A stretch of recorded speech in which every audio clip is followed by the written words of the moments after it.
Hello guys. Well, time check, 11:30 in the evening. Dahil nga nag-iisa ako ngayon sa aming flat panggabi si partner, naisipan kong lumabas para bumili ng pandesal. So, pupunta ako ngayon sa Philippine Supermarket.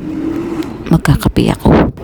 So, ayan na nga, pumasok na nga ako sa Philippine Supermarket. So, simple lang video natin, no? Kasi baka bawal.